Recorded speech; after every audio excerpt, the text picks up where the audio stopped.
नमस्कार। आज के सेशन में हम भारतीय नागरिक सुरक्षा संहिता 2023 में प्रयुक्त होने वाले मुख्य शब्द व उनके अंतर के विषय में जानेंगे। सबसे पहले क्राइम एंड ऑफेंस। क्राइम ऐसा अभिन्न कार्य जो समाज, राज्य या व्यक्ति के विरुद्ध गंभीर प्रकृति का होता है, क्राइम है। सामान्य बोलचाल में हम क्राइम शब्द का ही प्रयोग करते हैं। प्रत्येक क्राइम एक ऑफेंस होता है। जैसे चोरी एक क्राइम है।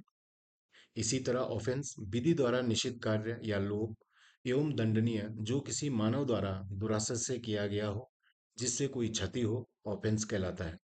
विधि में ऑफेंस शब्द का ही प्रयोग हुआ है। प्रत्येक ऑफेंस एक क्राइम नहीं होता है। जैसे हेलमेट न पहनना एक ऑफेंस है। FIR and NCR. संज्ञेय अपराध ऐसे अपराध में मजिस्ट्रेट की अनुमति के बिना विवेचना की जा सकती है। ऐसे अपराध में बिना वारंट गिरफ्तारी हो सकती है। ऐसे अपराध की पहचान हेतु भारतीय नागरिक सुरक्षा संहिता 2023 की प्रथम अनुसूची में दिया गया है। जैसे हत्या, बलात्कार, डकैती, अपहरण एफआईआर है। असंज्ञेय या नॉन कॉग्निजिबल अपराध ऐसे अपराध में मजिस्ट्रेट की अनुमति के बिना विवेचना नहीं की जा सकती है और ऐसे अपराध में बिना वारंट गिरफ्तारी नहीं हो सकती है। अर्थात ऐसे अपराधों की विवेचना और गिरफ्तारी हेतु मजिस्ट्रेट की अनुमति की आवश्यकता होती है। ऐसे अपराधों की पहचान प्रथम अनुसूची के अनुसार जैसे साधारण मारपीट, गाली गलौज, मानहानि। बेल एवं बेल बॉन्ड। अभियुक्त को न्यायालय या पुलिस द्वारा अस्थायी रूप से रिहा करना। अभियुक्त की अस्थायी रिहाई न्यायालय या पुलिस द्वारा दी जाने वाली राहत बेल कहलाती है।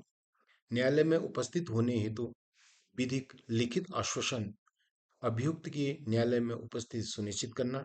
अभियुक्त या जमानतदार द्वारा निष्पादित बंद पत्र बेल बॉन्ड कहलाता है। Investigation and inquiry. पुलिस अधिकारी या अधिकृत अन्वेषण एजेंसी द्वारा साक्ष्य एकत्रित करने की प्रक्रिया। इसमें पुलिस द्वारा अंतिम प्रपत्र जिसमें चार्जशीट और क्लोजर रिपोर्टें दी जाती है। जांच मजिस्ट्रेट या न्यायालय द्वारा की जाती है, जो न्यायिक जांच की प्रक्रिया है। न्यायिक कार्रवाई के लिए तथ्यों का परीक्षण करना। न्यायालय का आदेश या आगे की कार्रवाई की जाती है। सम्मन केस एंड वारंट केस। ऐसा मामला जिसमें अपराध के लिए 2 वर्ष तक का कारावास है, सम्मन केस कहलाता है। ऐसा मामला जिसमें अपराध 2 वर्ष से अधिक का कारावास निर्धारित हो, वारंट मामला कहलाता है।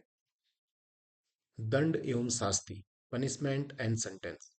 अपराध के लिए कानून द्वारा निर्धारित दंड। न्यायालय द्वारा दोष सिद्धि के बाद सुनाया गया दंडादेश या अंतिम आदेश। जमानती एवं अजमानती अपराध, वेलेबल एंड नॉन वेलेबल ऑफेंस। जमानती अपराध वे होते हैं जिनमें अभियुक्त का जमानत लेने का अधिकार है। ये प्रायः साधारण प्रकृति के अपराध हैं, जैसे साधारण मारपीट, गाली गलौज। इनकी पहचान हेतु प्रथम अनुसूची के अनुसार की जा सकती है। अजमानती अपराध वे अपराध होते हैं जो गंभीर प्रकृति के होते हैं। वह जमानत न्यायालय के विवेक पर निर्भर होता है। ये गंभीर प्रकृति के अपराध होते हैं, जैसे हत्या, बलात्कार। इनकी पहचान प्रथम अनुसूची के अनुसार की जा सकती है। गिरफ्तारी एवं अभिरक्षा, अरेस्टिंग एंड कस्टडी। किसी व्यक्ति का विधिक रूप से स्वतंत्रता का हनन अर्थात गिरफ्तारी है। किसी व्यक्ति को गिरफ्तार करने के बाद अभिरक्षा में रखा जाता है, उसे कस्टडी कहते हैं। पुलिस अभिरक्षा एवं न्यायिक अभिरक्षा, police custody and judicial custody. Police द्वारा किसी अभियोग में पूछताछ, साक्ष्य संकलन, बरामदगी हेतु पुलिस अभिरक्षा में थाना पर रखा जाता है। इसी प्रकार जुडिशियल कस्टडी में किसी व्यक्ति की गिरफ्तारी के बाद उसे न्यायिक अभिरक्षा अर्थात जेल में रखा जाता है। विवेचना एवं विचारण, इन्वेस्टिगेशन एंड ट्रायल। पुलिस द्वारा साक्ष्य एकत्र कर अंतिम प्रपत्र जिसमें चार्जशीट और क्लोजर रिपोर्ट है, न्यायालय के समक्ष प्रस्तुत की जाती है, विवेचना कहलाती है। और विवेचना में अंतिम प्रपत्र, चार्जशीट और क्लोजर रिपोर्ट न्यायालय में प्रस्तुत करने के बाद उस पर जो विचारण होता है अर्थात ट्रायल होता है, उसे ट्रायल कहते हैं। Complaint and FIR. संज्ञेय या असंज्ञेय अपराध होने पर मजिस्ट्रेट या पुलिस दोनों को मौखिक, लिखित या इलेक्ट्रॉनिक रूप में दी जा सकती है। ऐसे मामले को कंप्लेंट कहते हैं। एफआईआर केवल पुलिस को संज्ञेय अपराध की प्रथम सूचना की रिपोर्ट की जाती है। समन एवं वारंट। समन न्यायालय द्वारा उपस्थित होने का आदेश है, जबकि वारंट न्यायालय द्वारा गिरफ्तारी या तलाशी का आदेश है। मुक्ति एवं दोष मुक्ति, डिस्चार्ज एंड एक्विटल। किसी भी अभियोग में विचारण प्रारंभ होने से पूर्व जब पर्याप्त आधार नहीं है तो अभियुक्त को डिस्चार्ज किया जाता है।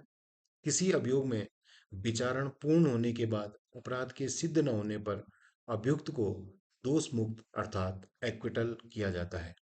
निर्णय एवं आदेश, जजमेंट एंड ऑर्डर। न्यायालय द्वारा दिया गया अंतिम निर्णय और आदेश न्यायालय द्वारा दिया गया मध्यवर्ती या अंतिम निर्देश है। अपील एवं पुनरीक्षण, अपील एंड रिवीजन। विधि में किसी निर्णय, चाहे वो दोष सिद्ध हुआ हो या दोष मुक्ति हुआ हो, इसके विरुद्ध उससे हायर कोर्ट में चुनौती देना अपील कहलाता है। इसी प्रकार पुनरीक्षण किसी मामले में निचली अदालत द्वारा दिए गए निर्णय या आदेश के संबंध में ऊपरी अदालत द्वारा वैधानिक त्रुटि सुधारने हेतु आदेश दिया जाता है, रिवीजन कहलाता है। तलाशी एवं जब्ती, सर्च एंड सीजर। किसी अभियोग में साक्ष्य संकलन हेतु वस्तु या व्यक्ति की खोज या तलाश की जाती है, तलाशी कहलाता है। और किसी वस्तु को विधिक कब्जे में लेना या साक्ष्य सुरक्षित करना सीजर कहलाता है। धन्यवाद।